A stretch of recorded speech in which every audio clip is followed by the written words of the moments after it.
உங்கள் குழந்தைகளை அவர்களின் மதிப்பெண்களால் மட்டுமே அளவீடு செய்யாதீர்கள். இறைவனின் அருட்கொடைகள் அவர்கள். பிறரின் மதிப்பீடுகளுக்காக அவர்களை துன்புறுத்த வேண்டாம். வாழ்க்கையை நிர்ணயம் செய்யப்போவது அவர்களின் மதிப்பெண்கள் மட்டுமல்ல. மருத்துவம், பொறியியல் படிப்புகள் மட்டுமே சிறந்தவை அல்ல.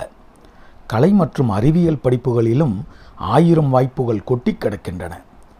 மாணவர்களின் விருப்பம் மற்றும் திறமைகளை அறிந்து அவர்களுடன் திறந்த மனதுடன் பேசி ஒரு பட்டப்படிப்பை தேர்வு செய்து முழு மனதுடன் அதை படித்து கூடவே மொழி அறிவை வளர்த்தல், தினசரி செய்தித்தாள்கள், சிறந்த புத்தகங்களை வாசித்தல், தான் பயிலும் துறை சார்ந்த வல்லுநர்களின் உரைகளை கேட்டல், இணையத்தில் தகவல்களை சேகரித்தல், முக்கியமாக உடலுக்கும் மனதிற்கும் உற்சாகம் தரும் விளையாட்டு அல்லது கலை ஒன்றில் அவர்களை ஈடுபடுத்துதல் போன்றவற்றின் மூலம் எந்த படிப்பையும் அவர்களின் எதிர்காலத்திற்கு ஏற்றமளிப்பதாக மாற்றிக்கொள்ள இயலும்.